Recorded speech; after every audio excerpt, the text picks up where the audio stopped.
할렐루야. 한 주간 평안하셨습니까? 네. 우리 좌우 앞뒤에 계신 분들 얼굴을 이렇게 바라보시면서, 지금 얼굴로 보시면 안 되고 웃으시면서 바라보시면서 우리 인사하겠습니다. 잘 오셨습니다. 예. 예. 잘 오셨습니다, 여러분. 최근에 우리 한국 사회가 너무나 혼란스럽습니다. 아까 우리 권사님도 기도하셨지만 이 비상계엄 사태 이후로 앞으로 우리 한국 사회가 어디로 어떻게 흘러갈지 그야말로 한 치 앞도 예측하기가 힘들게 됐습니다. 심각한 문제는 이 한국 사회 이상으로 우리 한국 교회도 혼란스러운 상황에 빠져 있다는 사실입니다. 각 교회마다 또 목회자마다 현 시국을 바라보는 관점과 방향이 그야말로 천차만별이고 극과 극입니다. 그러는 가운데 우리 성도들끼리도 이념 성향 간에 또 세대 간에 성별 간에 이제는 서로 소통하기가 불가능할 지경이 되어버리기도 했습니다. 제가 어릴 때 교회의 모습을 떠올려 보면 이 정도까지는 아니었던 것 같아요. 그렇다면 도대체 왜 이렇게도 심각한 상황이 되어버렸을까? 여러 가지 원인이 있겠지만 전문가들은 그중 하나가 바로 인터넷의 발달로 나타난 유튜브를 비롯한 SNS 이런 환경 때문이다라고 지적하고 있습니다. 요즘 사람들은요, 과거에 비해서 지상파 텔레비전 뉴스 이런 것들을 현저히 신뢰하지 않는다고 합니다.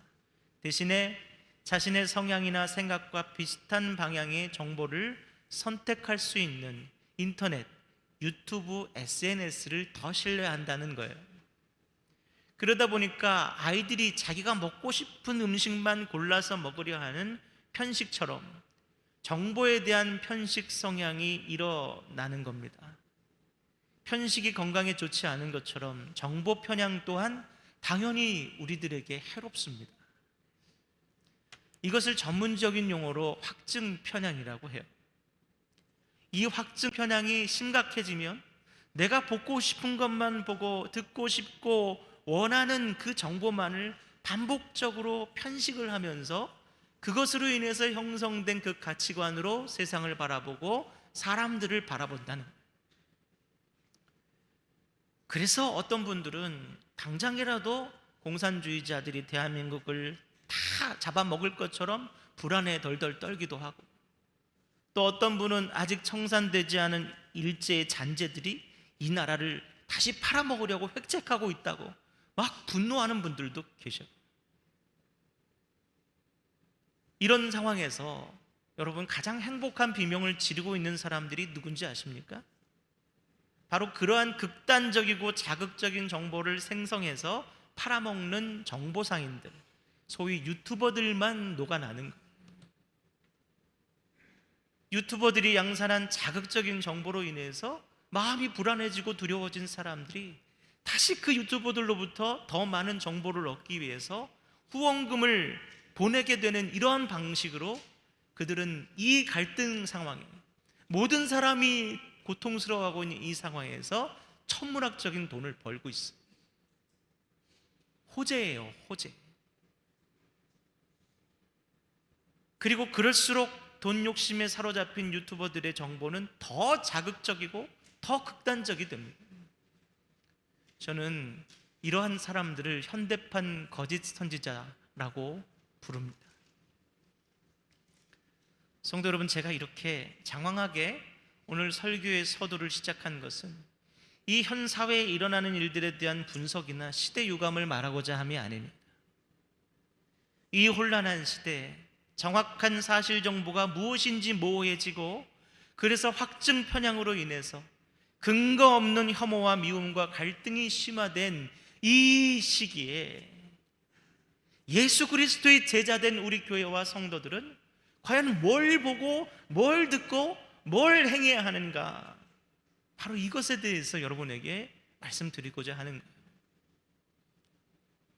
오늘 본문인 디모데후서 3장은 사도 바울이 믿음으로 낳은 아들 디모데의 젊은 목회자인 디모데에게 전하는 두 번째 편지의 일부분입니다.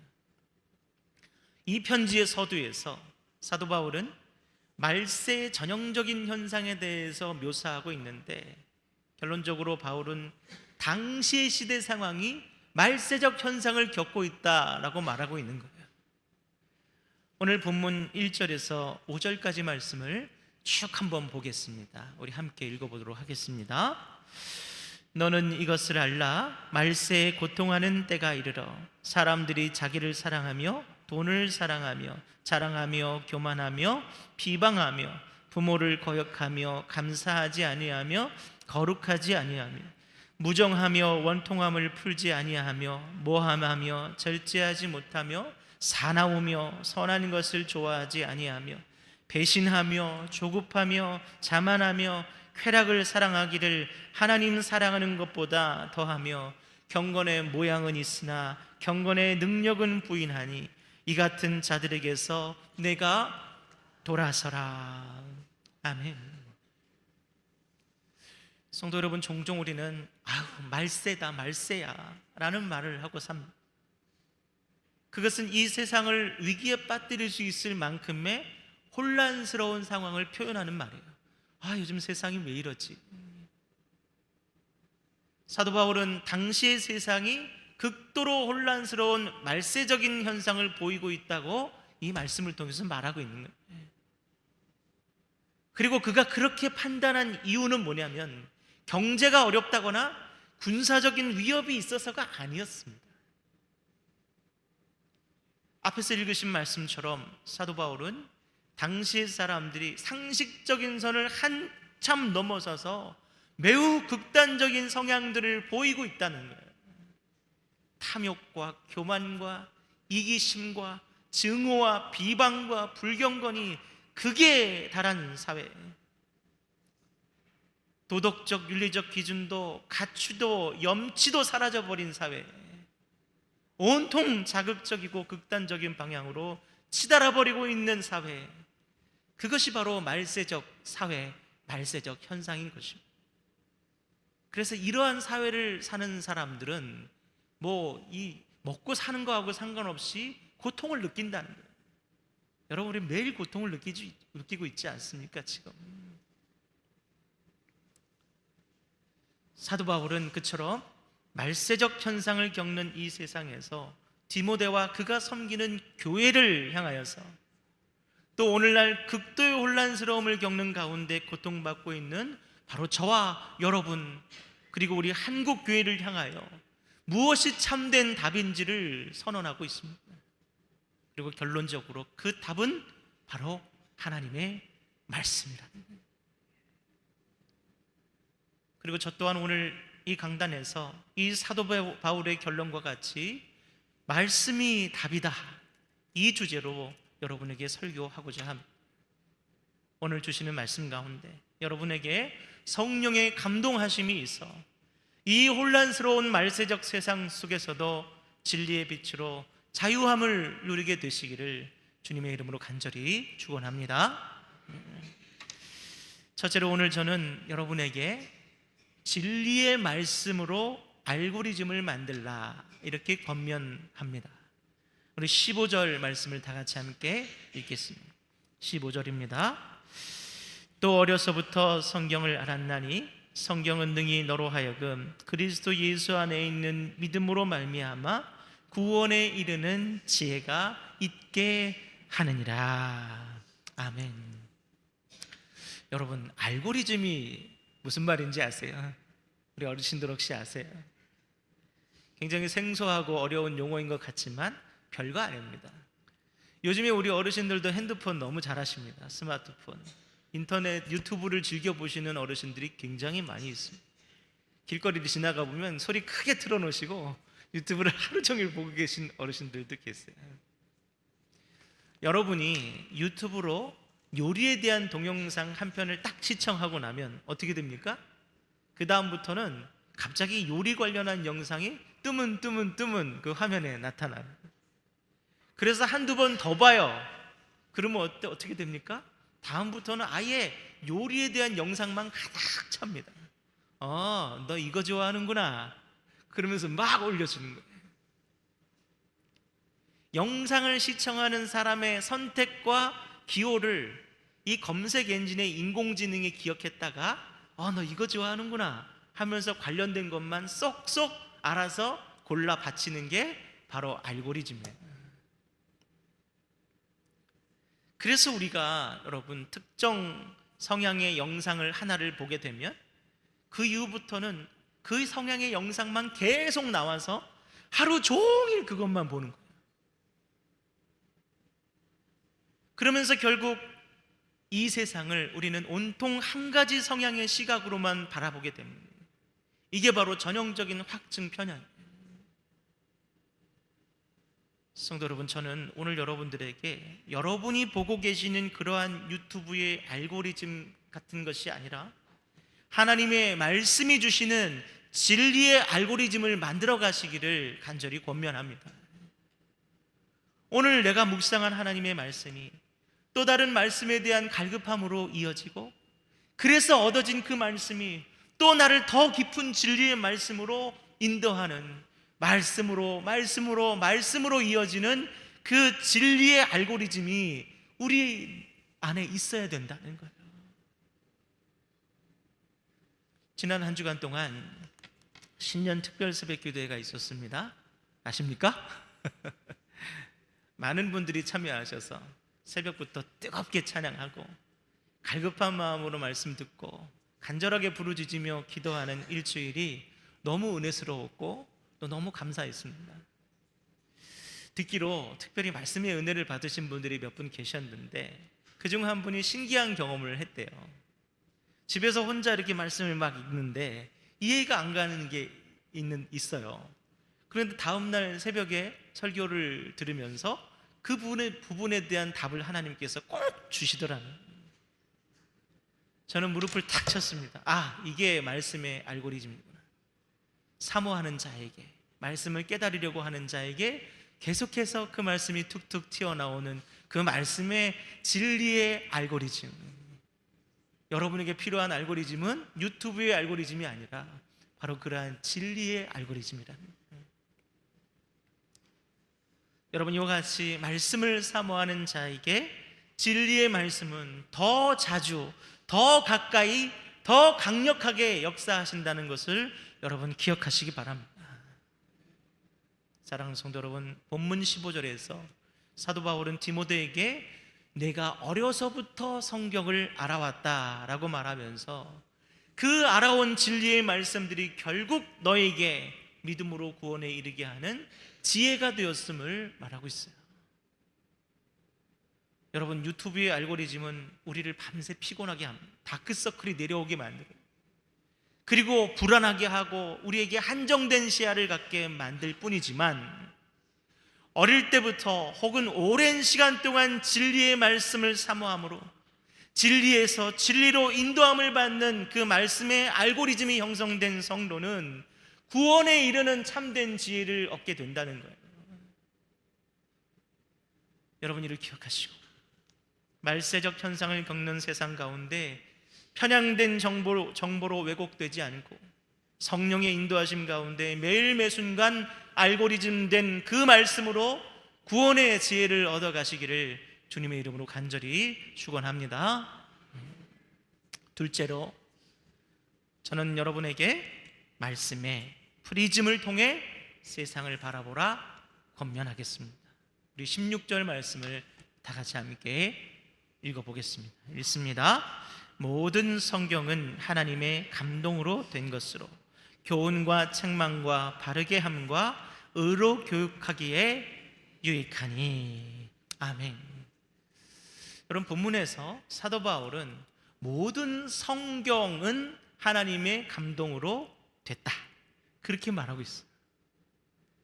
이 성경을 잘 모르는 분들은요, 성경이 한 권의 책이라고 생각해요. 그리고 다 똑같은 내용을 다루고 있을 것이라고 선입견을 갖습니다. 그런데 결코 그렇지 않습니다. 여러분, 성경 66권은 개별적인 각자의 책들을 모아놓은 모음집이에요. 묶음집입니다. 뿐만 아니라 성경은 다양한 장르와 형식과 주제를 가진 아주 복합적인 책입니다. 예를 들면 구약 성경은 창세기부터 신명기가 율법서, 여호수아부터 에스더까지가 역사서, 욥기부터 아가서까지가 시가서 또는 문학서, 이사야부터 마지막 말라기까지가 예언서예요. 신약 성경은 마태부터 요한까지가 복음서, 사도행전이 역사서, 로마서부터 빌레몬까지가 바울이 쓴 편지, 히브리서부터 유다서까지가 기타 사도들이 쓴 편지, 마지막 요한계시록이 예언서입니다. 다 달라요. 성경은 이렇게나 다양하고 풍부한 장르와 내용과 주제를 담은 책이기 때문에 그래서 사도 바울은 모든 성경이라고 말한 거예요. 그리고 사도 바울은 이렇게나 서로 다르고 독특한 장르와 내용과 주제를 가진 이 모든 성경이 다 하나님의 감동으로 된 것이다 라고 말하면서 그 안에 있는 모든 것들이 교훈과 책망과 바르게 함과 의료 교육하기에 충분하다라고 말하고 있어요. 그래서 여러분, 하버드 대학이나 이런 유명한 대학에 가는 수재들은 어릴 때부터 인문학 책과 성경을 꼭 공부합니다. 그거 아세요? 성도 여러분, 혹시 학교에서 배운 프리즘에 대해서 기억하십니까? 요즘 오늘 좀 어려운 말이 많이 나오네요. 이 프리즘은 유리나 투명한 플라스틱으로 만든 다면체를 말합니다. 이 프리즘에 빛을 투과시키면 어떻게 됩니까? 다양한 색들이 분산돼요.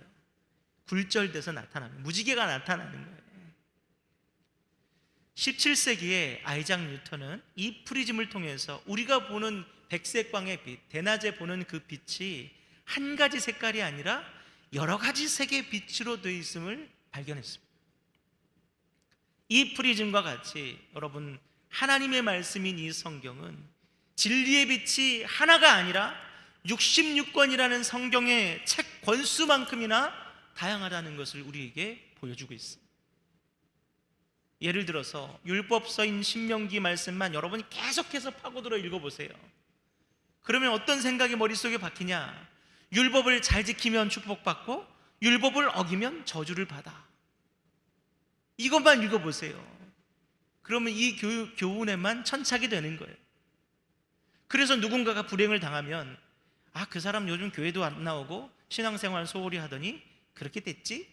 라고 생각하는 거예요. 그러나 여러분, 요즘같이 새벽마다 우리가 욥기를 묵상하고 있는 경우는 어떻겠습니까?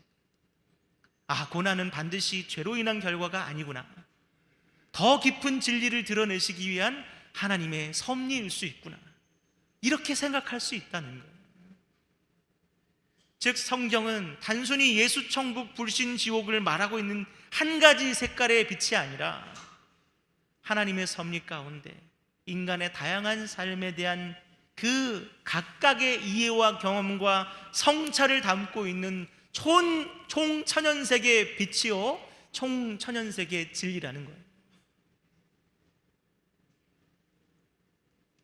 때문에 사도 바울은 말하기를 성경이 가진 그 총천연색의 그 진리의 빛이 그 어떤 종류의 사람일지라도 때로는 교훈으로, 때로는 책망으로, 때로는 바르고 의로운 삶을 지향하도록 능히 다 교육해낼 수 있다, 그렇게 말하고 있는 거예요.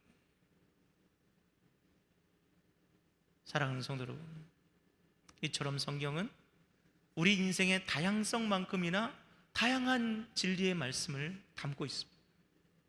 그래서 능히 모든 사람을 가르칠 수 있고 위로할 수 있고 품을 수도 있는 겁니다.